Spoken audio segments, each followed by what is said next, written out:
on suppose souvent à tort que l'autre est dans une relation presque exclusive avec soi. C'est-à-dire, on se dit, voilà, s'il a demandé ou bien s'il a voulu être en couple avec moi, c'est qu'il n'a pas de relation ailleurs. Mais en réalité, c'est faux. Vous pouvez être en train de sortir avec quelqu'un qui clairement est dans une autre relation. Et le fait de ne pas avoir demandé vous donner l'opportunité à l'autre de faire économie de vérité. Il ne va pas forcément le dire spontanément. Mais après, il va se dire, voilà, après, tu ne m'as jamais demandé si j'étais en couple. Donc, en fait, ça devient un mensonge, mais par omission.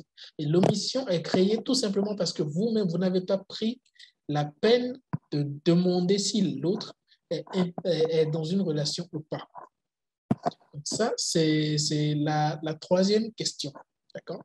Maintenant, la quatrième question. Qu'est-ce qui est important pour chacun de vous dans la vie?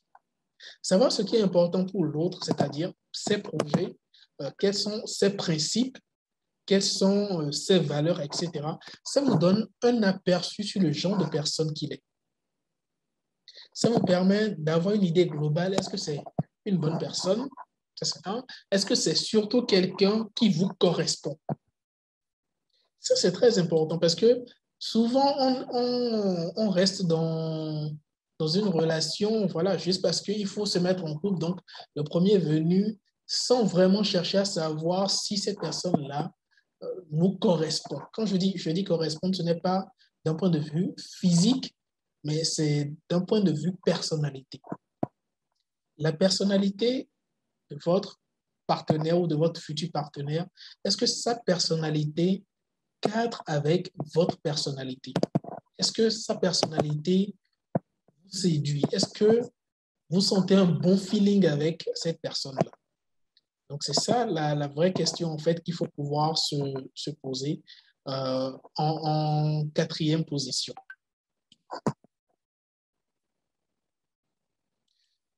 Là, il y a quelqu'un qui est en train de rentrer. J'essaie de lui donner les informations rapidement et nous allons continuer. Désolé pour les perturbations. Malheureusement, tout le monde n'a pas forcément utilisé Zoom, donc tout le monde ne le maîtrise pas. Du coup, je suis obligé de gérer au fur et à mesure.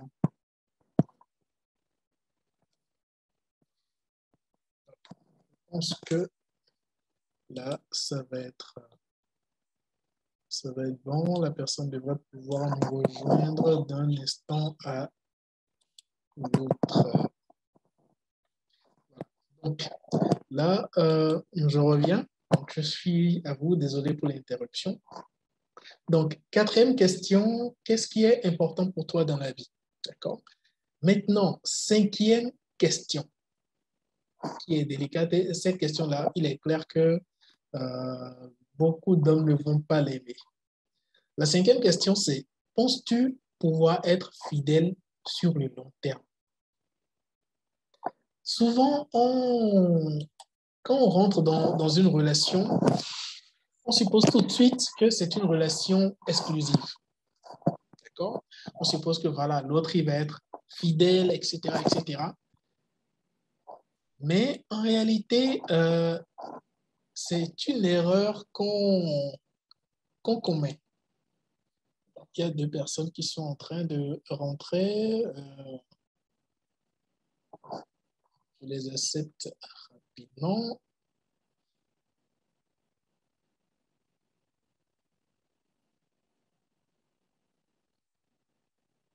Je pense qu'ils se sont connectés. Je pense bien. Voilà, nous allons pouvoir poursuivre.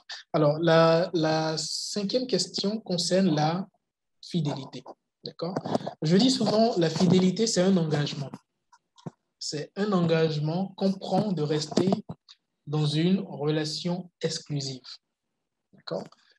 Et souvent, on ne demande pas à l'autre s'il a envie ou s'il s'engage à rester dans la relation exclusive. Et du coup, après, il y a quand il y a infidélité, il y a souvent des histoires, mais en réalité, l'autre ne vous a jamais promis d'être fidèle. Vous n'avez pas non plus demandé qu'il s'engage à être fidèle. Donc, alors, le problème est entier. Vous voyez? Donc, il est important de faire cette discussion-là pour savoir concrètement si l'autre, il pense pouvoir être fidèle. D'accord? Et là, nous rentrons dans la section de l'infidélité. C'est bien de définir ou c'est bien de demander à son partenaire s'il pense pouvoir être fidèle. Mais après, il faudrait que vous puissiez vous entendre également sur ce qu'est la fidélité. D'accord? Tant que vous êtes en train de vous dire oui, il faut que tu sois fidèle et tout, l'autre va considérer peut-être qu'un bisou fait à une prétendante n'est pas encore de l'infidélité, alors que vous le considérez comme tel. Donc, il faut que vous puissiez être sur la même longueur d'onde lorsque vous parlez d'infidélité. Alors, à partir de quel niveau est-ce que vous estimez qu'il y a infidélité? Est-ce que c'est juste des regards échangés? Est-ce que ce sont des messages sensuels qui sont envoyés? Est-ce que c'est un bisou sur la joue? Est-ce que c'est un rapprochement physique, c'est-à-dire un câlin, se tenir la main, etc.? Est-ce que c'est un baiser que vous considérez comme une infidélité? Est-ce que c'est un rendez-vous amoureux? Est-ce que c'est avoir un rapport sexuel que vous considérez comme infidélité? Est-ce que c'est juste un coup du soir ou là carrément une relation qui est suivie? C'est-à-dire, voilà, ils ont une relation qui n'est pas juste ponctuelle, quoi. C'est quelque chose qui revient de façon répétitive. D'accord? Est-ce que c'est ça que vous considérez comme infidélité? Donc, il faudrait que tous les deux vous soyez sur la même longueur d'onde. Et ces questions vous permettent de définir ce qu'est l'infidélité par rapport à votre couple. Je dis souvent, il n'y a pas de couple standard, il n'y a pas de normes standard en matière de vie de couple. C'est ce que vous définissez à deux, c'est ça qui est votre norme à tous les deux. Donc, si vous décidez que oui, nous, dans notre couple, si tu embrasses quelqu'un d'autre, voilà, nous deux, on s'entend pour ne pas considérer ça comme une infidélité. C'est ce que vous avez retenu. D'accord? Mais un autre couple va dire, ah, le jour où je vois un message dans ton téléphone, un message sensuel, même si ce n'est pas toi qui as appelé l'autre chérie, si c'est l'autre qui t'a appelé chérie, donc là, vraiment, tu m'as trompé, donc il y aura des répercussions. Donc, ça peut être la réalité de notre couple. Donc, il faut que dans votre couple, vous définissiez clairement ce que vous appelez infidélité ou à partir de quel niveau vous estimez qu'il y a infidélité. D'accord? Ensuite, la question suivante, c'est qu'est-ce qui pourrait faire baisser ta confiance dans notre couple? Tout à l'heure, dans la partie 2, on va y revenir, la confiance. La confiance est quelque chose qui est très importante dans un couple. Lorsque cette confiance-là baisse dans un couple, la relation prend un coup, forcément. L'ambiance n'est forcément plus la même et ça va même jusqu'à affecter les sentiments. Parce qu'on estime que voilà, la personne qui est en face n'est peut-être pas forcément fiable ou n'est pas aussi fiable qu'on le pensait au début. Donc, il est important de savoir dans votre couple, qu'est-ce que l'autre pourrait éventuellement faire et qui va affecter la confiance que je pourrais avoir en cette personne-là. Donc, il est important de se renseigner par rapport à ça. Je vous mets également cette question dans la discussion, tout comme les autres questions. Alors, question suivante, le manque de respect. Qu'est-ce que chacun de vous considère comme étant un manque de respect? Imaginez par exemple, vous sortez avec votre partenaire, vous allez à une soirée, votre partenaire se fait inviter à danser par quelqu'un d'autre. Votre partenaire accepte d'aller danser avec cette personne-là.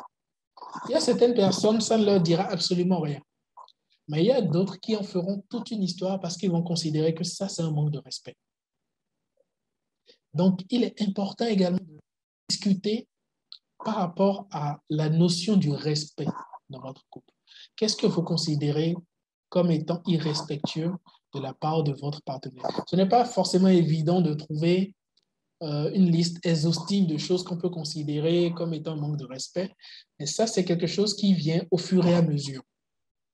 Plus vous évoluez, plus vous vivez des situations à deux, plus vous allez vous rendre compte qu'il y a des choses que l'autre considère comme un manque de respect. Et à vous de faire attention à ne pas reproduire ce genre de choses-là qui va forcément affecter la qualité de votre relation. Donc, manque de respect, la question vous est envoyée. Question suivante. Es-tu spontané pour compléter ton partenaire quand tu es en couple?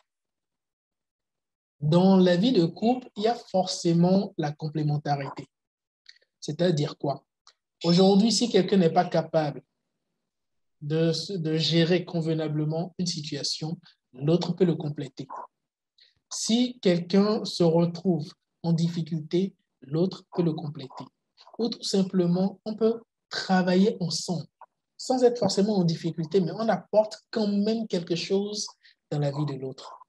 Et le couple, justement, c'est ça, c'est la complémentarité.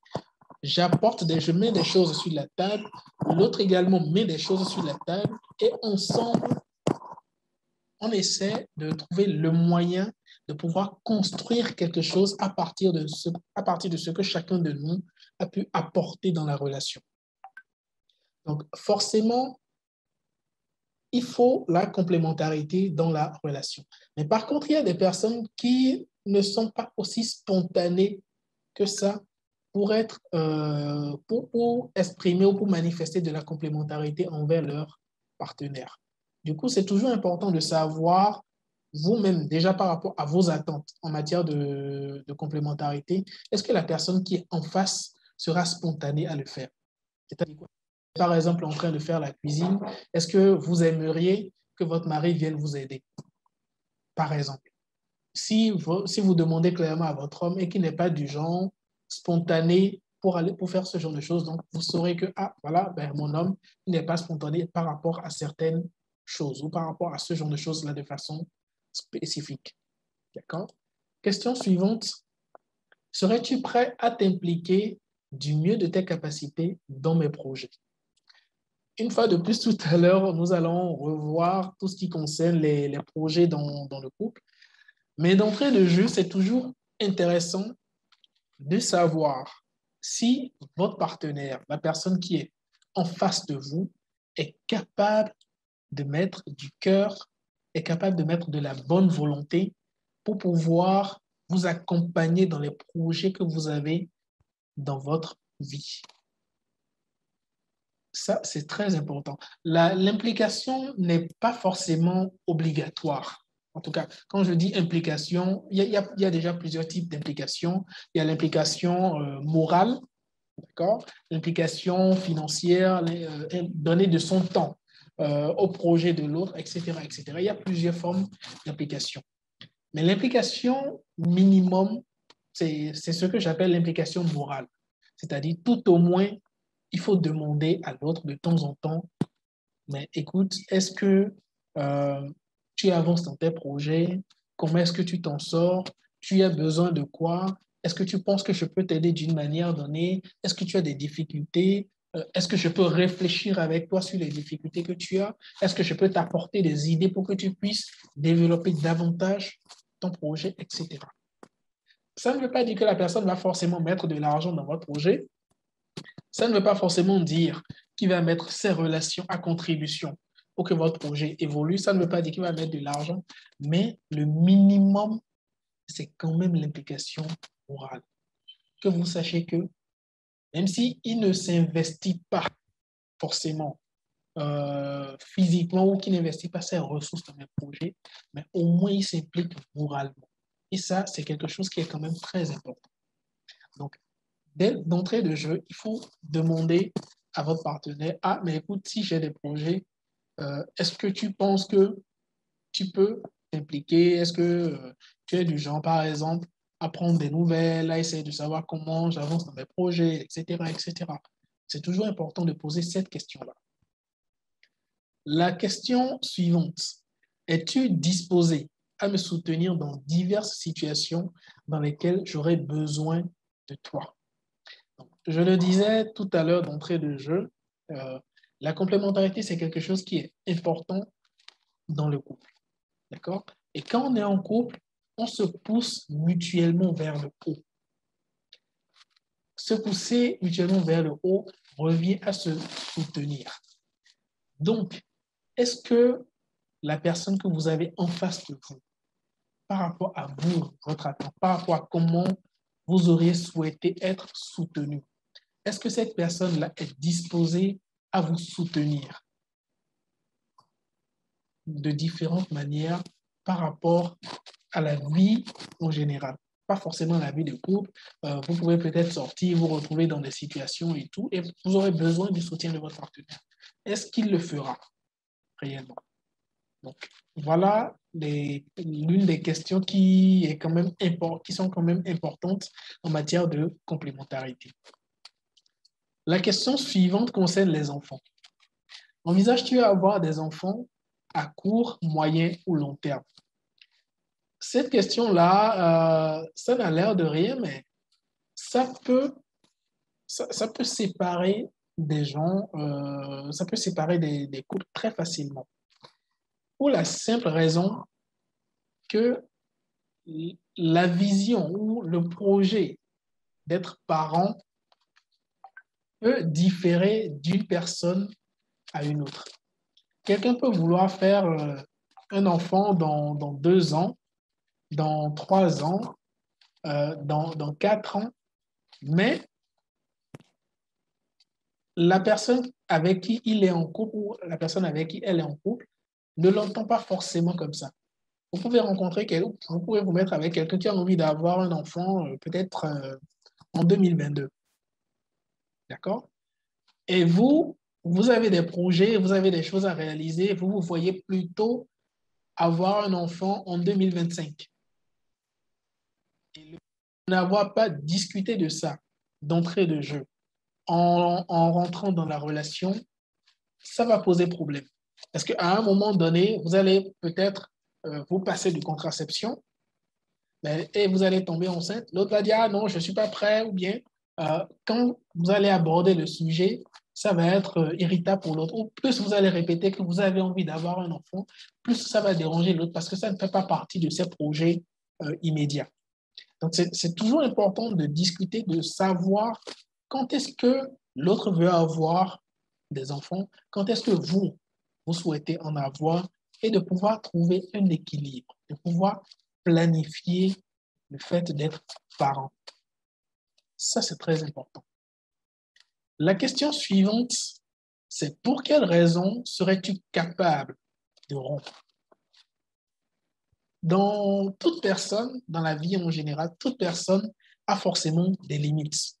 Il y a des choses qu'on n'accepterait pas de façon très claire. Il y a des limites qu'on ne souhaite pas qu'on franchisse. Et le fait de poser cette question-là, de connaître les raisons pour lesquelles votre partenaire est capable de rompre avec vous, ça vous permet d'avoir des limites, de savoir ce qu'il ne faut surtout pas faire. Parce que ça peut vous coûter la relation. C'est très important de connaître également ces raisons-là. La question suivante. Quelle est la place du sexe dans les relations ou dans tes relations, dans les relations pour toi ou dans tes relations, ou quelle sera la place du sexe dans notre relation? Le sexe, c'est une question qui sépare beaucoup de couples. C'est une question, c'est une source de tension pour plusieurs couples et il est important d'en définir les contours. Et quand je dis contours, c'est la fréquence, c'est-à-dire par exemple, à quelle fréquence est-ce que tu aimes faire l'amour, ou bien combien de fois tu aimes faire l'amour par semaine ou par mois, etc. Qu'est-ce que tu aimes faire quand tu fais l'amour? Qu'est-ce que tu n'aimes pas faire quand tu fais l'amour? Quelles sont tes positions préférées, etc. Donc, tout ça vous permettra de poser les bases de votre vie sexuelle dans votre couple. Donc, c'est également important de poser cette question-là. Et si éventuellement l'un d'entre vous préfère carrément aller au sexe après le mariage, c'est le moment de le dire. Si c'est après le mariage que vous avez envie d'aller au sexe, très clairement, dès le début, il faut le dire. Il ne faut pas laisser l'autre rentrer dans la relation. Il ne faut pas le laisser, d'une certaine manière, s'engager avant de commencer par lui dire, ah non, écoute, moi je n'ai pas envie d'avoir du sexe maintenant, il faut que tu m'épouses d'abord, il faut que tu fasses la dot d'abord. Non, ce n'est pas correct. Dès le début, il faut pouvoir le dire. Donc ça, c'est l'une des questions qui représente quand même un point important pour définir une base à sa relation. Ensuite, de quelle manière exprimes-tu ce que tu ressens? Chaque personne exprime ses sentiments à sa manière. Il y a des gens qui sont très expressifs, il y a des gens qui le sont beaucoup moins, il y a des gens qui s'expriment par la parole, il y a d'autres qui s'expriment par les gestes. Et la question, c'est de savoir comment votre partenaire va s'exprimer. Ça va vous permettre de comprendre quel genre de personne il est, quel genre de réaction il peut avoir. Et ça vous permettra également de pouvoir anticiper sur ses réactions. Si vous êtes, je dis n'importe quoi, si vous êtes en train de regarder par exemple la télé avec votre partenaire, vous prenez la télécommande, vous changez de chaîne, il croise les bras, il renfrogne la mine. Ça veut dire que forcément, il n'a pas apprécié le fait que vous ayez changé de chaîne. Là, il a beaucoup plus exprimé de façon physique, en langage non verbal, son sentiment, l'émotion qu'il ressent sur le moment.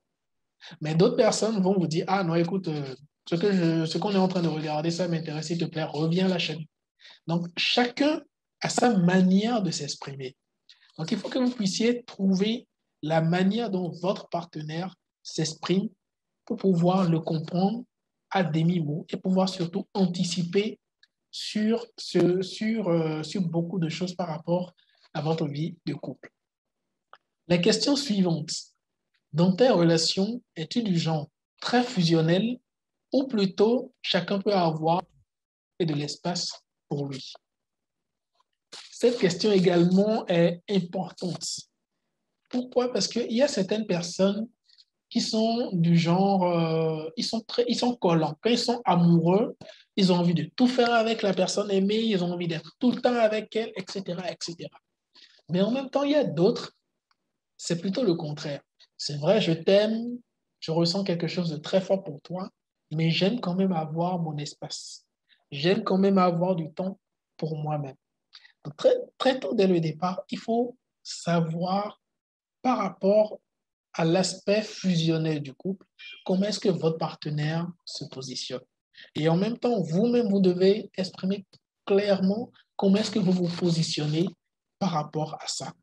Ça va éviter du genre des difficultés de couple, du genre, ouais, tu es où, tu ne m'accordes même pas du temps, tu es toujours avec, etc., etc.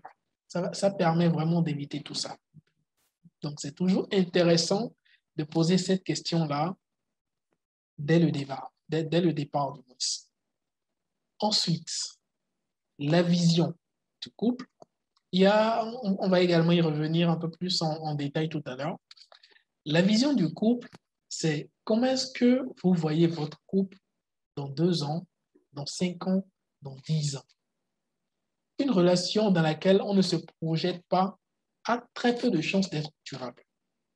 Il est donc important de se projeter, de faire des plans pour le futur, pour savoir, bon, nous deux ensemble, dans 2 ans, voilà ce que ce sera. Dans 5 ans, voilà là où on a envie d'être.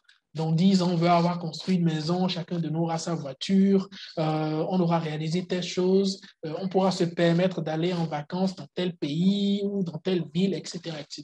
C'est toujours important de se projeter pour savoir concrètement comment est-ce que l'avenir de votre couple va se présenter. Question suivante. Quel est ton groupe sanguin? Et la deuxième question qui va avec également, c'est quel est ton électrophorèse? Beaucoup de couples finissent par se séparer Tout simplement parce qu'il y a incompatibilité sanitaire. C'est-à-dire l'électrophorèse, enfin, tout ce qui est drépanocytose. Il y a une incompatibilité à ce niveau, où le groupe sanguin n'est pas forcément compatible. Les répercussions, ce n'est pas sur vous directement, mais c'est beaucoup plus sur les enfants que vous aurez. D'accord? Quand je n'ai plus trop la précision, mais je sais qu'il y a un groupe sanguin, il y a deux groupes sanguins qui, lorsqu'ils se mettent ensemble, lorsqu'ils ne font pas les tests de compatibilité, après la première naissance, il y a un sérum ou il y a une injection qu'il faut prendre. Et quand on ne prend pas, quand la femme ne fait pas cette injection, après, elle n'arrive plus à avoir d'enfant du tout. Et là, ça devient compliqué. De la même manière, pour l'électrophorèse, on peut se mettre ensemble et avoir des enfants malades. Et ça va être forcément une source de tristesse, une source en griffe de malheur dans votre vie de couple. Et quand ce genre de choses-là arrive, vous ne pouvez pas être heureux. Vous ne pouvez pas avoir des enfants qui peuvent mourir à n'importe quel moment et ne pas être stressé par rapport à ça. Vous serez constamment stressé. Et ce stress-là ne vous permettra pas de construire une relation épanouissante pour tous les deux. Donc, c'est pour ça que très tôt, dès le début, quand on se lance, quand on veut se lancer dans une relation, il faut savoir si on a une compatibilité sanitaire. C'est très, très, très important. Donc, ces deux questions viennent clore la première partie de la présentation. Donc là, je vais peut-être ouvrir les micros et vous demander si vous avez des questions à poser jusque-là ou si vous avez des préoccupations avant qu'on ne commence la deuxième partie.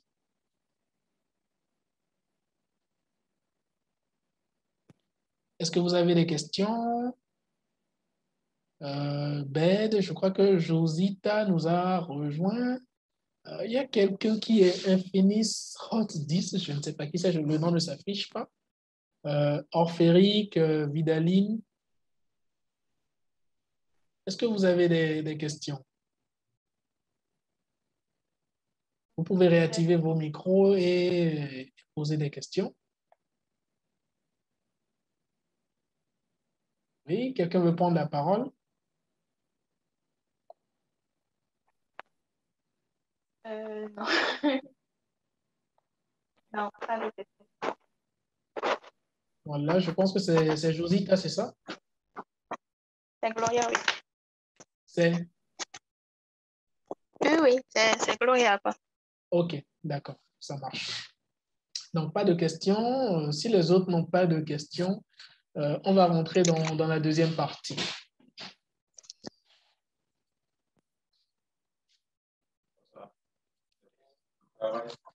Alors, la deuxième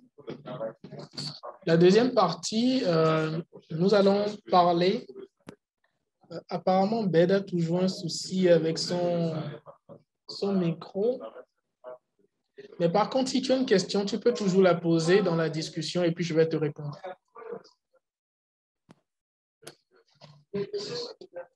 Ben, si tu as une question, tu peux y aller peut-être rapidement dans la discussion et puis je vais y répondre.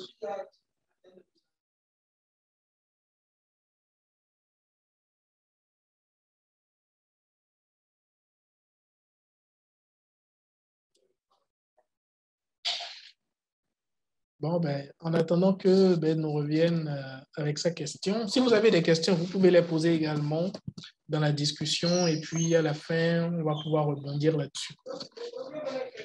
Donc, la partie 2. La partie 2, elle va porter sur les piliers d'une relation amoureuse. Moi, je dis souvent, c'est l'amour qui est le socle d'une relation. Je vois souvent une relation comme étant une construction. Si vous n'avez pas une fondation solide, vous ne pouvez pas bâtir la relation. Et c'est l'amour, justement, qui est la fondation de toute relation. Et quand je dis l'amour, c'est l'amour sur plusieurs plans. Avant de rentrer dans une relation, il faut que tout d'abord, vous ayez de l'amour pour vous-même. Il faut que vous ayez de l'amour propre. Dans une relation, si vous n'avez pas de l'amour pour vous-même, vous ne pouvez pas en donner à l'autre. Bien au contraire, vous allez juste arriver, vous allez pomper l'amour que l'autre a en lui sans pour autant être capable de lui en donner en retour. D'accord? Donc, ça, c'est quelque chose qui est très important dans la vie de couple. Il est important de s'aimer suffisamment avant de pouvoir donner justement de l'amour à son. J'ai un training, c'est un programme en fait euh, qui permet en fait de développer l'amour propre. Je vais vous laisser le lien dans la discussion. Après, vous pourrez toujours cliquer là-dessus pour aller voir un peu plus en détail. Et si ça vous intéresse de faire ce training-là, c'est un genre de formation pour acquérir justement de l'amour propre. Si ça vous intéresse, vous pouvez toujours vous inscrire et puis le faire. Donc, l'amour qui est la base dans une relation, c'est d'abord de l'amour propre et ensuite de l'amour qu'on peut donner à quelqu'un. L'amour, ce n'est pas de l'attirance. Oui, je te rencontre aujourd'hui, tu es jolie, tu es mignon, tu es mignonne, etc. Tu me plais. Oui, ok, d'accord. Ça, c'est de l'attirance. Mais l'attirance n'est pas pour autant de l'amour. C'est très important. L'amour n'est pas basé sur des critères superficiels, c'est-à-dire la beauté. Oui, tu es mignon, etc. Mais cette beauté-là s'en ira un jour. Et quand cette beauté-là s'en ira, est-ce que vous êtes sûr que vous serez toujours capable de rester auprès de cette personne-là? Est-ce que vous serez toujours capable de partager sa vie? Si la réponse c'est non, alors vous n'aimez pas cette personne-là, vous êtes avec cette personne-là, vous êtes juste attiré par cette personne. En soi, ce n'est pas mauvais, parce qu'au minimum, il faut un minimum d'attirance vis-à-vis de la personne avec qui on est en couple. J'aime bien caricaturer en disant, tu ne vas pas te réveiller tous les matins de ta vie à côté de quelqu'un pour qui tu n'as aucune attirance ou quelqu'un que tu trouves à la limite moche. Ça va être un calvaire de se réveiller tous les matins comme ça. Donc, il faut quand même un minimum d'attirance physique, mais il n'y a pas que l'attirance physique. L'amour n'est pas l'attirance physique. L'attirance physique fait partie du processus de l'amour. Ensuite, si vous êtes avec quelqu'un, parce que oui, il a une voiture, il a une bonne situation, etc., ce n'est pas non plus de l'amour. Vous recherchez juste de la sécurité matérielle. Là, on a une question de bête. On va y revenir. Donc, je disais quand vous êtes avec quelqu'un, parce que cette personne-là a une voiture, elle a une maison, elle a une bonne situation financière, etc., etc. Ce n'est pas non plus de l'amour. Pour savoir si c'est de l'amour ou pas, posez-vous la question de savoir si toutes ces choses finissent par partir. Un jour, s'il se retrouve dans une difficulté, où il perd peut-être son boulot ou bien son entreprise fait faillite, etc. S'il se retrouve dans des conditions précaires, est-ce que vous allez accepter de rester avec cette personne? Ça vous permettra de savoir si vous êtes là pour de l'argent, enfin pour le matériel ou pas. L'autre chose, l'amour, ce n'est pas le sexe. Je répète, l'amour, ce n'est pas le sexe. Avoir une attirance sexuelle ou être sexuellement satisfaite avec quelqu'un ne veut pas forcément dire que vous aimez cette personne. C'est important. L'amour, c'est quelque chose qui vient du cœur. L'amour, c'est quelque chose qui est profond. C'est quelque chose qui vous fait vibrer. Et surtout, l'amour, c'est cette force-là qui vous donne la capacité de faire des sacrifices, de faire des efforts pour la personne que vous prétendez aimer. Si vous n'êtes pas capable de faire des sacrifices pour la personne que vous prétendez aimer, alors revoyez vos sentiments, revoyez-vous, revoyez si ce que vous ressentez pour cette personne-là, c'est effectivement de l'amour. si le bonheur de cette personne-là, la moindre petite chose qui affecte le bien-être de cette personne-là, ne vous crée pas de préoccupations, c'est qu'il y a un problème.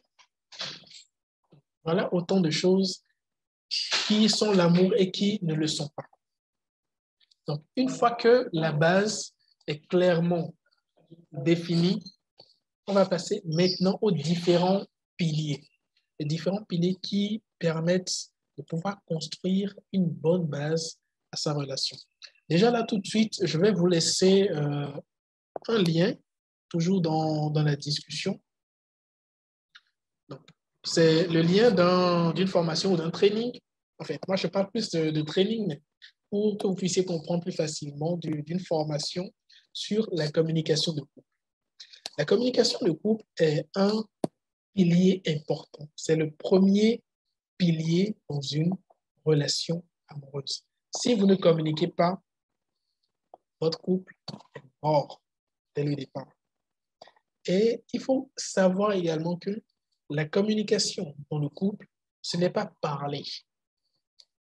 Beaucoup de personnes, quand il s'agit de communication, ils se mettent à beaucoup parler. Mais la communication, ce n'est pas le parler. La communication, c'est d'abord l'écoute. Savoir écouter l'autre. Savoir comprendre l'autre. Et ensuite, pouvoir trouver un équilibre entre ce que chacun de vous dit. La communication dans un couple, c'est également pouvoir identifier les émotions de votre partenaire. Quand votre partenaire est en colère, vous devez le savoir. Quand il a une dure journée, il rentre le soir. Quand il fait une certaine tête, vous devez savoir, ah tiens, ce monsieur, il a eu une bonne journée, ou bien, ah non, cette dame, elle a eu une bonne journée. Non, elle a plutôt eu une mauvaise journée, etc. Les émotions vous permettent de pouvoir communiquer avec votre partenaire, de pouvoir identifier s'il est dans les meilleures conditions ou s'il pour communiquer d'une manière ou d'une autre. Si vous avez quelque chose d'important à dire à votre partenaire et que vous voyez, vous lisez sur son visage qu'il est fatigué, ce n'est pas la peine d'aller lui dire quelque chose d'important. Tout simplement parce que son esprit n'est pas disposé à entendre ce que vous êtes en train, ce que vous souhaitez lui dire à ce moment-là. Et ce n'est pas la peine d'aller le voir pour lui dire quoi que ce soit. Il ne sera pas du tout réceptif. Il y a également quelque chose qui est très important lorsqu'on parle de communication. Je m'en vais vous parler des 5 langages d'amour. Chaque personne a une manière spécifique d'exprimer son amour. Tout le monde n'a pas forcément la même manière d'exprimer ses sentiments envers la personne qu'il aime. Il y a principalement 5 langages d'amour. Le premier langage, ce sont les paroles valorisantes, c'est-à-dire les compliments.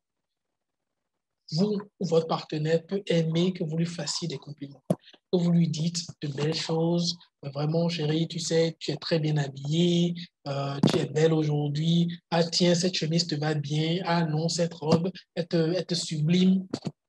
Ce sont des paroles valorisantes. Les paroles valorisantes, attention, ne sont pas forcément, ne sont pas des mensonges, d'accord? Ne sont pas non plus des flatteries, mais c'est ce que vous constatez que vous dites. D'accord? Donc, si vous passez par des flatteries, l'autre sentira que vous n'êtes pas sincère, l'autre sentira que vous n'êtes pas honnête. Et ça ne va pas forcément la rassurer ou ça ne va pas forcément le rassurer dans la relation. Le deuxième langage d'amour, ce sont les moments de qualité. À travers moments de qualité, qu'est-ce que j'entends? On peut avoir un homme qui aime le football.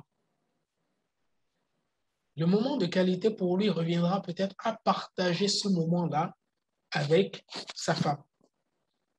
Bien que la femme n'aimant pas le football, rien que le fait d'aller peut-être au stade, de regarder un match avec lui, de vivre cette extase de partager cette joie avec lui. Quand son équipe est en train de gagner, il va se sentir aimé parce qu'il va se dire, ah, écoutez, ma femme, elle a partagé avec moi ce que j'aime.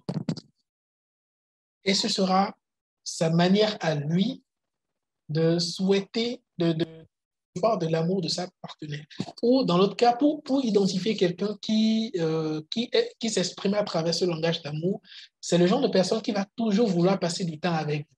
Peut-être vouloir déjeuner avec vous, sortir souvent avec vous, faire des activités avec vous. Quand vous tombez sur quelqu'un qui demande à passer du temps avec vous, ça veut dire que le langage d'amour de cette personne-là, ce sont des moments de qualité. Et de l'autre côté, quand quelqu'un vous demande tout le temps des compliments, ça veut dire que le langage d'amour de cette personne, ce sont les paroles valorisantes. Le troisième langage d'amour, ce sont les cadeaux. Ça, je pense que même si on ne rentre pas beaucoup dedans, on se comprend.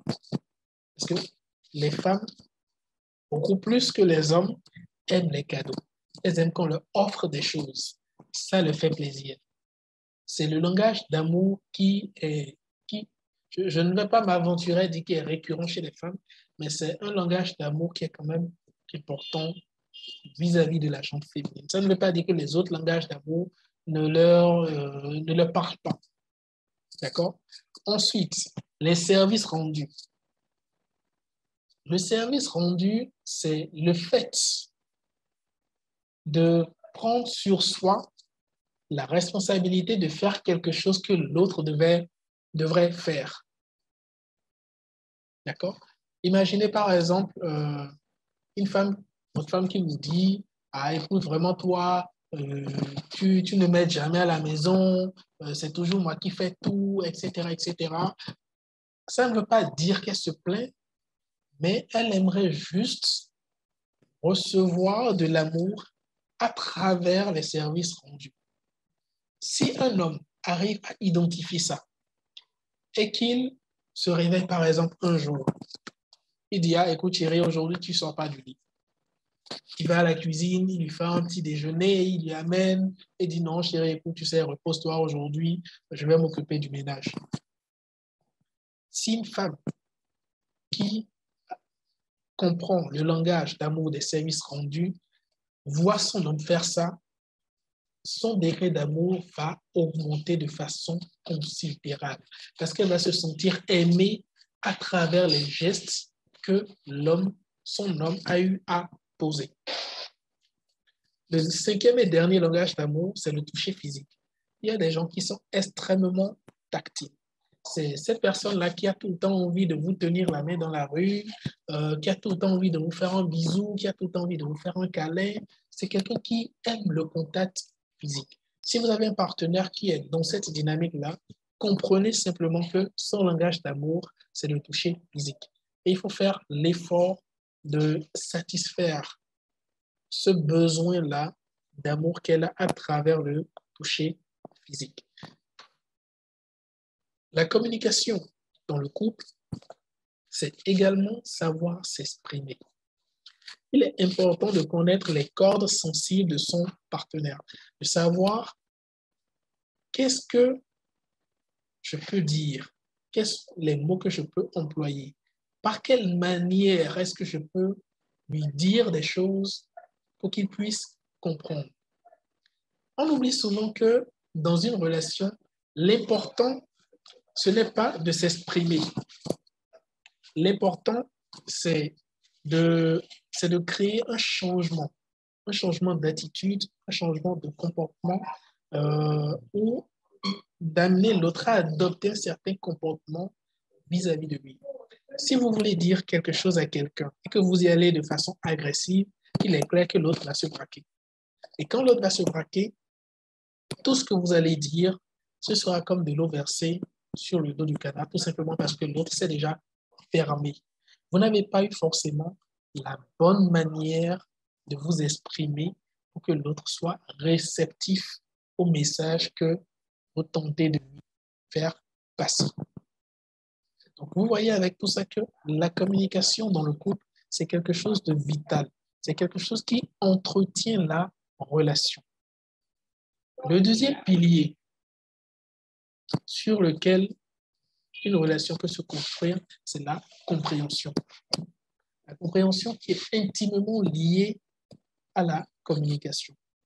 C'est bien de communiquer, de parler et tout, mais après, c'est encore mieux de se comprendre. La compréhension revient dans un premier temps à accepter la différence de l'autre. On est en couple, on est partenaire, on est marié ou on est fiancé, etc. Mais ça ne veut pas pour autant dire que nous sommes sosies. Ça ne veut pas pour autant dire que nous sommes exactement la même chose. On est différents. Et cette différence-là va forcément s'exprimer par plusieurs moyens dans la relation. Donc, la première chose pour être compréhensive, c'est d'abord d'accepter que l'autre est différent. Et quand vous acceptez que l'autre est différent, vous vous montrez tolérant. Et la tolérance vous permet de pouvoir accepter que l'autre ne va pas forcément avoir les mêmes points de vue que vous. Il n'aura pas forcément les mêmes opinions. Il n'aura pas forcément les mêmes manières de faire. Et vous devez être capable de comprendre que l'autre n'est pas comme vous. Et être capable également de pouvoir trouver un terrain d'entente avec votre partenaire. Déjà, pouvoir l'accepter, comprendre que son point de vue est différent, tolérer son point de vue et ensuite chercher un équilibre pour que vous puissiez avancer ensemble. Cet équilibre-là, vous pourrez le trouver à travers des idées de votre partenaire, de ses avis dans différentes situations qui vont se présenter devant vous et également à travers ses opinions. Donc, cet ensemble de choses-là vous permet de pouvoir ériger la compréhension comme un mode de fonctionnement dans votre relation. Il faut toujours privilégier la compréhension dans la mesure où quand une situation se présente dans le couple, il ne faut pas se fermer, il ne faut pas tirer des conclusions actives. Mais il faut toujours donner l'opportunité à l'autre de s'exprimer pour qu'on puisse ensemble se comprendre. Parce que si vous ne donnez pas l'opportunité à l'autre de s'exprimer, vous ne pourrez jamais, je dis bien, vous ne pourrez jamais comprendre ce qu'il est en train de dire. Vous ne comprendrez jamais sa version des faits. Alors que sa version des faits peut simplement vous éclairer et vous permettre de repartir sur une base nouvelle, une base plus saine, de mieux appréhender l'avenir. Mais si vous vous bloquez, vous refusez la compréhension, il est clair que la relation n'ira pas. Donc, la compréhension est le deuxième pilier important dans la vie du couple. Le troisième pilier qui est tout aussi important, c'est la vision. Donc, je crois que je l'avais abordé dans la première partie, mais de façon vraiment brève. Là, je vais revenir un peu plus en détail là-dessus. Déjà, je vous ai mis un lien dans la discussion. D'accord? C'est un lien d'une chronique que j'ai eu à écrire sur comment est-ce qu'on peut construire la vision de son couple. Alors, la vision d'un couple, c'est là où vous avez envie d'être dans 2 ans, dans 5 ans ou dans 10 ans. Et cette vision-là se construit de façon commune, mais en partant d'abord du plan de vie et des projets individuels. Tous autant que nous sommes, bien avant même de nous mettre en couple, on voit notre avenir d'une certaine manière. On a envie de construire peut-être une maison de telle manière, on a peut-être envie de vivre dans telle ville, on a envie de plein de choses pour l'avenir.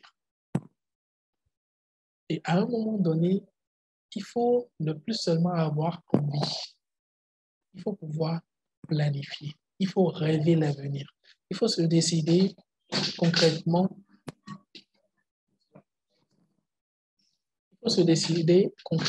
à comment est-ce qu'on a envie de voir sa vie dans l'avenir, déjà sa vie personnelle. Et une fois que vous avez défini votre plan de vie, le plan de vie, c'est sur plusieurs points. Après, il y a un coaching que je fais par rapport à tout ce qui est plan de vie. Donc, si vous êtes intéressé, on peut toujours voir dans quelle mesure travailler là-dessus.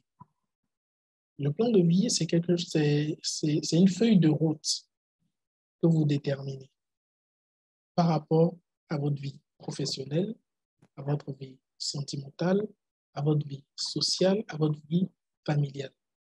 Et tout ça, ça vous guide en fait dans tout ce que vous allez faire. Vos propres réalisations sont dans cette feuille de route. Et une fois que vous avez établi clairement votre plan de vie, vous décidez ensemble avec votre partenaire quels sont les projets communs. Chacun de vous, par exemple, n'ira pas construire sa maison à part. Ça n'a pas de sens. Encore qu'il y a des couples qui le font. Ça, c'est spécifique à eux. D'accord? C'est leur plan de vie. C'est comme ça qu'ils ont envie de fonctionner. Mais vous avez envie de construire une maison. Votre partenaire a envie de construire une maison. Si vous êtes d'accord pour le faire, vous pouvez en faire un projet commun. Un projet qui sera maintenant commun au couple. Et vous allez devoir travailler ensemble comme une équipe. Vous allez travailler comme une équipe pour pouvoir aboutir à la réalisation de ce projet-là qui, désormais, est un projet commun. Donc, d'où l'importance d'avoir dans son couple des projets communs. Les projets communs, en fait, vous cimentent. Les projets communs vous permettent de vous connaître sous un nouvel angle. Sous l'angle de l'ambition, c'est-à-dire qu'est-ce que vous voulez dans la vie? Jusqu'à quel point vous osez rêver de grandes choses dans votre vie. Et avoir de l'ambition en couple, ensemble, ça peut être quelque chose qui va vous unir davantage parce que ça crée un lien supplémentaire. Les projets communs vous donnent une raison supplémentaire d'être ensemble, une raison supplémentaire de travailler main dans la main. C'est pour ça qu'il est important de construire des projets communs. Une fois que vous avez défini ce que vous voulez réaliser ensemble en tant que projet commun, il faut passer maintenant à une planification opérationnelle du futur. Quand je parle de planification opérationnelle, c'est pour dire quoi? Chaque jour, qu'est-ce que vous allez faire chaque jour pour pouvoir avancer vers la réalisation du projet? Chaque jour, comment est-ce que vous allez travailler? Chaque jour, combien vous allez épargner? Chaque jour, quel effort est-ce que vous allez faire pour aboutir à la réalisation de vos projets? Que ce soit vos projets communs ou que ce soit vos projets individuels. C'est ça la planification opérationnelle. Dans un mois, qu'est-ce que vous allez faire pour avancer vers la réalisation de vos projets? Dans un an, qu'est-ce que vous allez faire pour aboutir à la réalisation de vos projets? Dans 2 ans, dans 3 ans, dans 4 ans. Tout ça, ça vous permet de vous organiser, de planifier dans le temps comment est-ce que vous allez réaliser votre vie. Au-delà de tout ça, la vision, c'est également les principes de gestion quotidienne. C'est vrai, la vision, c'est loin, hein? C'est ce que vous voulez dans l'avenir. Mais c'est ce que vous faites aujourd'hui qui détermine ce que vous allez pouvoir réaliser demain. Très clairement. Si vous définissez mal votre présent, vous aurez du mal à pouvoir réaliser des choses dans l'avenir. Et c'est là, justement, l'importance des principes de gestion quotidienne. Si dans votre couple, vous décidez, par exemple, dans 2 ans, de construire une maison, c'est à partir d'aujourd'hui que vous devez commencer par préparer ça.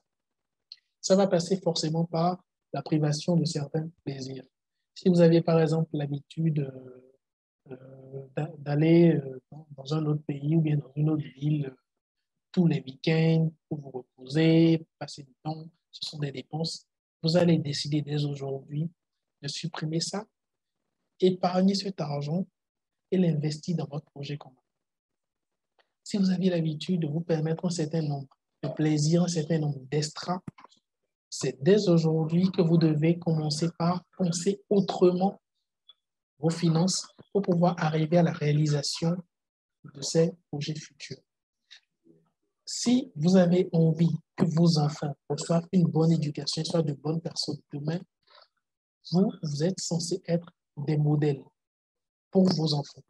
Par conséquent, il y a de bons comportements que vous devez commencer par adopter en tant que couple dès aujourd'hui pour pouvoir servir de bons modèles à vos enfants demain. Donc, tout ça, c'est autant de choses, c'est autant de principes que vous devez mettre en place qui vont vous permettre de gérer le quotidien tout en regardant vers le futur. Ça vous permet de concrétiser davantage votre vision du futur, ce qui est très important. Le quatrième pilier dans une vie de couple, c'est la complicité. On ne peut pas être en couple sans développer une certaine complicité. On ne peut pas être en couple si on n'a pas ce petit truc-là qui est propre à nous. C'est-à-dire, ce petit quelque chose-là, rien qu'entre nous. Et la complicité se développe déjà dans un premier temps avec la communication, forcément, parce que plus vous allez être proche. Et la complicité, c'est être proche, c'est partager des choses. Donc, la complicité passe forcément par la communication. Une fois encore, je vous dis, la communication est importante dans le couple et elle revient encore dans la complicité. La communication revient d'ailleurs dans tous les piliers. Donc, le deuxième pilier, c'était la compréhension. La compréhension ne peut pas se faire sans la communication. Vous ne pouvez pas élaborer une vision si vous ne prenez pas la peine de communiquer. Et vous ne pouvez pas être non plus complice si vous ne communiquez pas. Donc, la première des choses pour développer la complicité, c'est la communication. Ensuite, les activités communes.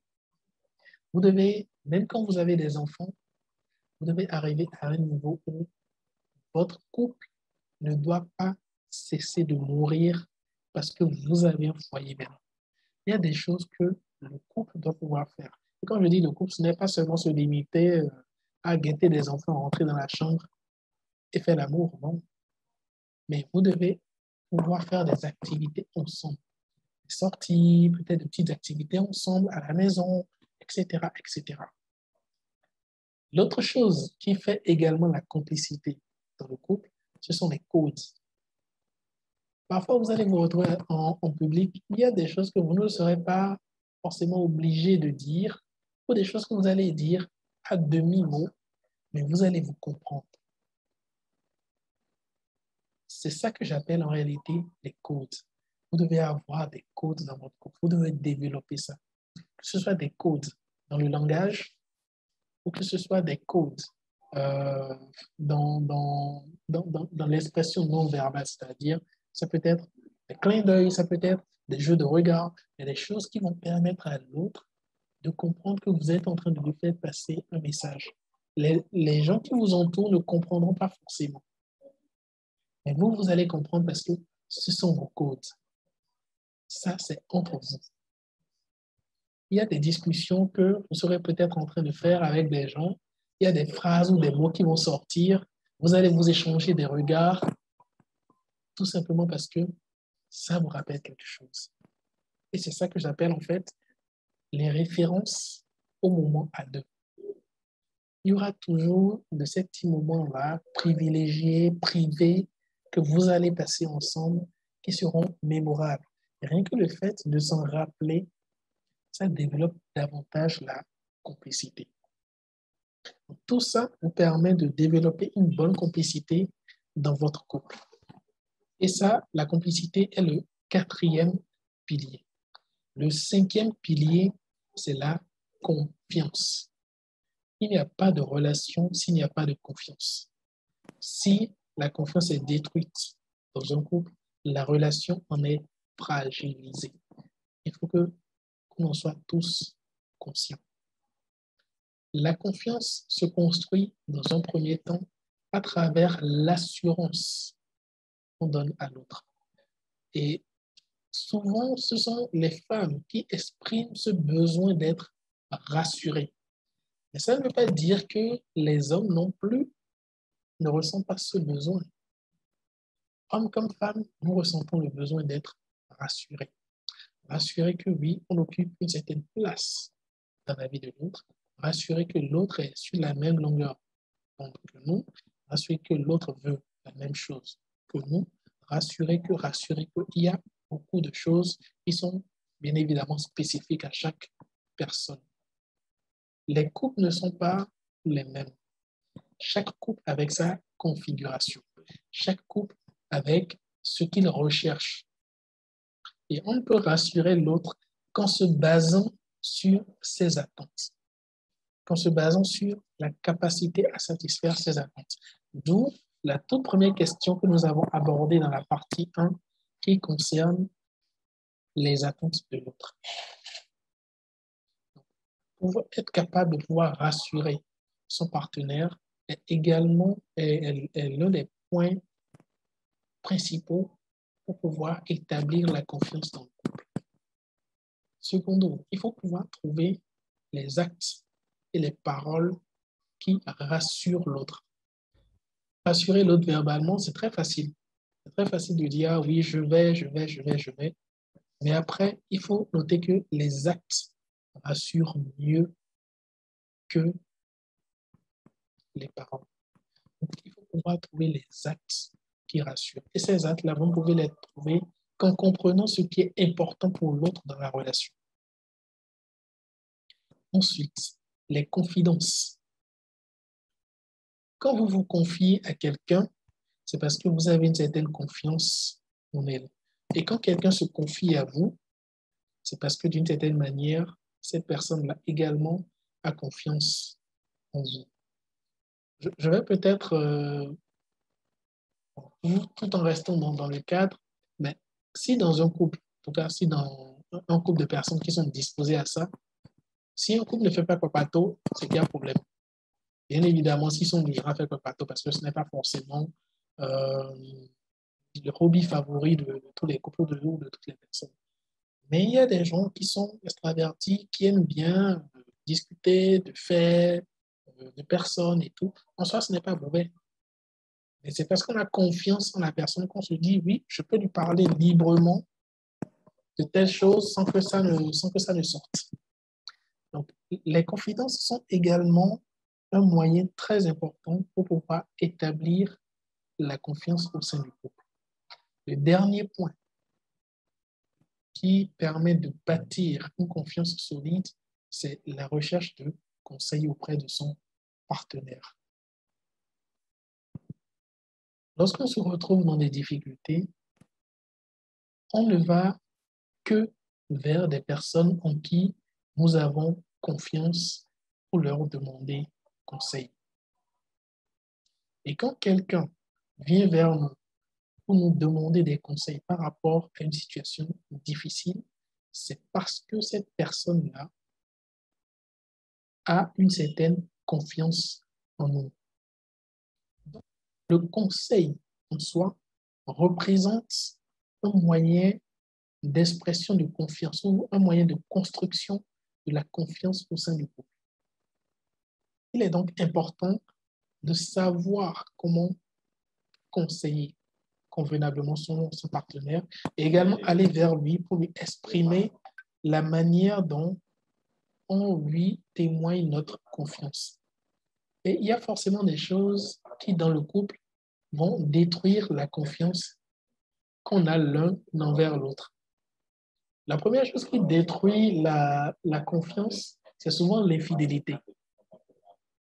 Parce que quand vous donnez votre confiance à quelqu'un, en tout cas dans le cadre d'une relation exclusive, ça je veux bien préciser, quand vous donnez votre confiance à quelqu'un et que cette personne-là trahit votre confiance pour avoir une relation en dehors de celle que vous avez ensemble, c'est que cette personne-là a trahi d'une certaine manière votre confiance.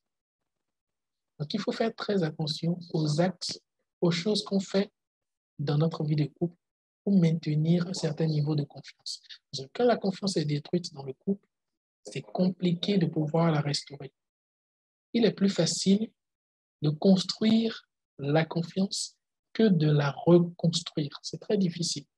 Donc, dans la mesure du possible, essayez de bâtir une vraie confiance, essayez de poser des actes qui rassurent l'autre et éviter surtout les actes qui vont être des expressions de, d'une faible fiabilité de votre part.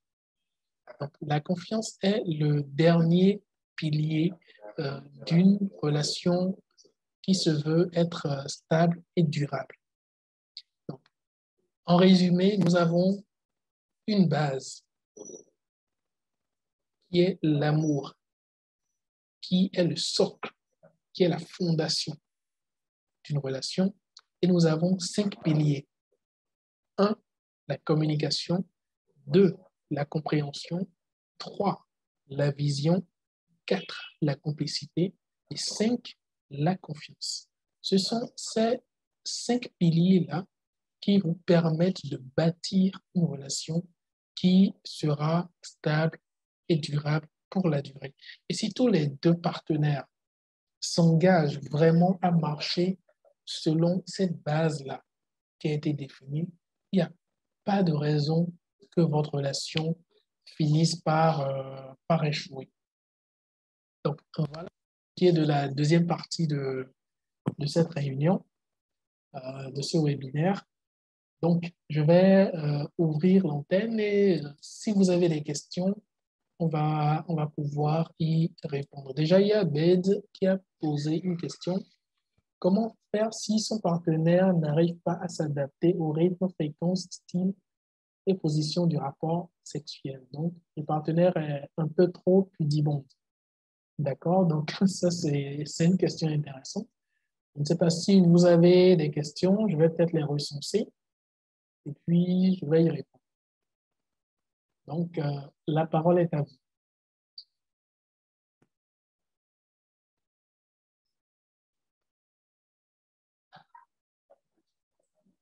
Donc, ben, d'après, si tu as d'autres questions, tu peux les poser dans la discussion.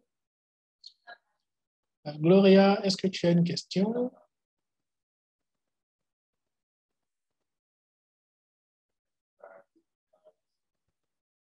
Gloria, est-ce que tu as une question? Non?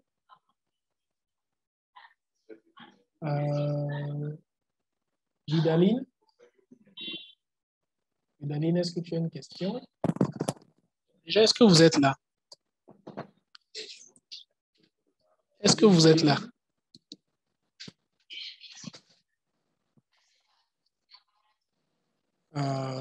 Non, il n'y a plus personne apparemment. Orphérique? Est-ce que Orphérique est là? Est-ce que vous avez des questions? Si vous avez des questions, il suffit juste d'ouvrir vos micros. Oui, il y a Beth qui est là. Il y a Gloria également qui a ouvert son micro. Gloria, tu as une question? Oui, mais je vais plutôt l'écrire un instant. Ok, d'accord.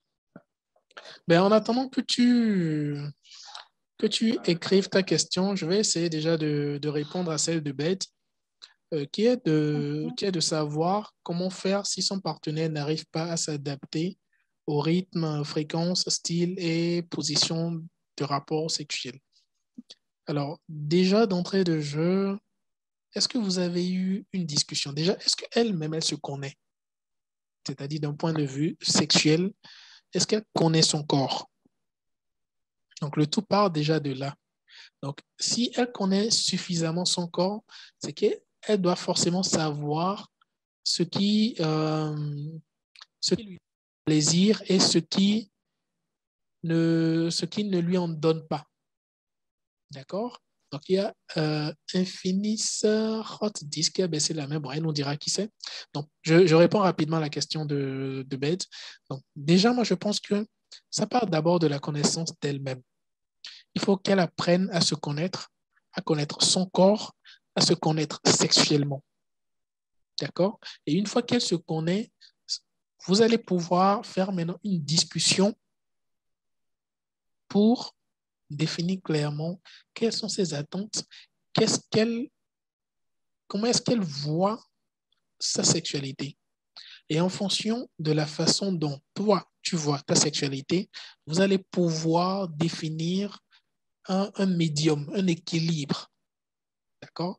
Et c'est cet équilibre-là qui va vous permettre maintenant de pouvoir évoluer dans votre vie sexuelle. Après, ça ne veut pas dire que cet équilibre-là n'est pas figé. Ça ne veut pas dire que de temps en temps, vous ne pouvez pas sortir de cette zone-là pour explorer d'autres choses. Et déjà, au départ même, ce serait intéressant que tu l'amènes à explorer son univers pour voir un peu qu'est-ce qu'elle aime, qu'est-ce qu'elle n'aime pas, etc. Si tant est qu'à la base, elle ne se connaît pas sur le plan sexuel.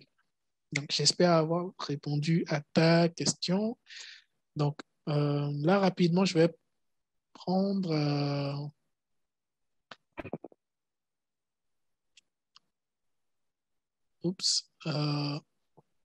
voilà.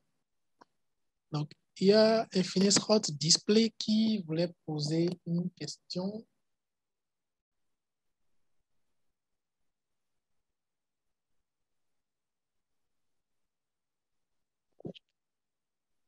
Oui, Infinite Hot 10, je n'ai pas... La main ne vient pas. Bon, alors, en attendant, on va répondre à la question de Gloria. Il y a une question qui dit comment faire comprendre à son homme qu'on a besoin de son propre espace. Très bien. Alors, d'entrée de jeu, dès le début de la relation, comment est-ce que vous aviez l'habitude de fonctionner? Est-ce que vous étiez tout le temps collés? Est-ce que vous faisiez beaucoup de choses ensemble, etc., etc. Comment est-ce que vous fonctionnez au début? Est-ce qu'en réalité, la difficulté de demander à avoir son espace, maintenant, au bout de 5 ans de relation, si je ne me trompe pas, tu as bien dit que vous avez fait 5 ans ensemble. Au bout de 5 ans de Oui, relation ensemble, quand c'est maintenant que tu veux demander ton espace, c'est compliqué. Dans la mesure où, au départ, vous aviez déjà pris l'habitude d'être fusionnel. Toutefois, ce n'est pas impossible. Le tout va réellement passer par le dialogue. Il va falloir que vous vous asseyez, il va falloir que tu lui expliques que tu as besoin d'espace et surtout de pourquoi tu as besoin d'espace. Je pense qu'après, en offre, on pourra toujours voir dans quelle mesure peut-être faire un coaching, si tu veux. On peut toujours voir dans quelle mesure faire un coaching pour trouver les clés de façon spécifique. Parce que il faut que tu saches comment aborder la question avec ton homme. Et ça, c'est basé principalement sur le type de personne qu'il est. Quel sera le moment le plus propice pour aborder ce genre de discussion avec lui? Et je pense quand même qu'au bout de 5 ans de relation, tu peux avoir certaines clés pour pouvoir aborder le sujet avec lui. D'accord? Donc, dans un premier temps, je pense que ce qui peut te permettre de lui faire comprendre que tu as besoin d'espace, c'est la communication. Maintenant, le besoin d'espace, ça ne va pas être quelque chose qui va être vague. D'accord? ok. Plus tu seras précise dans dans la manière dont tu as besoin d'espace, mieux ça lui donnera les clés pour mieux comprendre. D'accord? Quand tu vas lui dire, par exemple, ah oui, écoute, dans notre relation, je m'étouffe trop, j'ai besoin d'espace. Ok, tu as besoin d'espace. Ok, d'accord. Mais quand tu dis tu as besoin d'espace, c'est quoi? Est-ce que tu as envie voilà, qu'on coupe les contacts pendant une semaine, pendant 2 semaines? Est-ce que tu as envie de faire des sorties seules? Est-ce que, il y a 1000 questions qui qui va commencer par se poser. Et ces questions vont laisser place à des incertitudes. Les incertitudes vont laisser place à du doute. Le doute va laisser Ok. place à à une jalousie maladive. Et à partir de là, il va commencer par chercher à te contrôler. Et ce n'est pas Oui, forcément ce que tu souhaites dans la relation. Mais en lui disant, ah, écoute, j'ai besoin d'espace parce que il y a telle chose que nous faisons. Tu sais, c'est pas mal, c'est bien, j'aime bien. Mais après, il y a quand même certaines choses comme telle chose que j'ai bien envie de pouvoir explorer, de pouvoir faire, etc., etc. Je pense que si à la base, il t'aime vraiment et qu'il recherche ton bonheur, il va pouvoir comprendre que c'est ce que tu demandes en fait, c'est simplement pour que tu puisses être pleinement épanoui. Tu vois? Mais le tout va vraiment dépendre de l'approche, de quel genre de personne il est, des éléments clés qui vont te permettre réellement de pouvoir aborder ces questions-là avec lui de façon vraiment efficace pour produire le résultat que tu souhaites avoir. D'accord.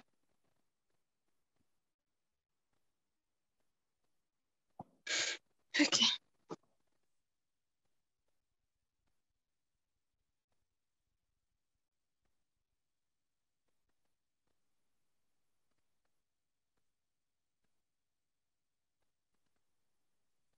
Alors, est-ce que quelqu'un d'autre a des questions? Ben, j'espère que j'ai répondu à ta question de façon satisfaisante. Gloria également, j'espère que j'ai pu satisfaire à ta question. Oui, oui, oui, oui. Ok. C'est seulement que comme je l'ai écrit, j'ai beaucoup de questions. Du coup, je ne sais pas s'il faudrait tout déballer ici. Donc, je pense qu'un coaching serait plus adapté. Oui. Il y a Infinis Roth 10 qui levait la main, mais du coup, là, je ne vois plus. Par contre, si vous avez du mal à vous exprimer directement dans la réunion, vous pouvez laisser des messages dans la discussion. Je ne sais pas si Vidaline est toujours avec nous. Vidaline, est-ce que tu as des questions?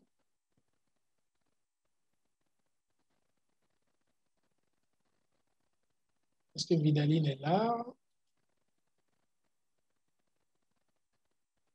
Apparemment, non.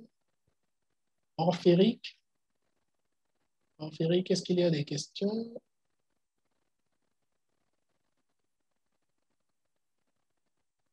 Apparemment, non.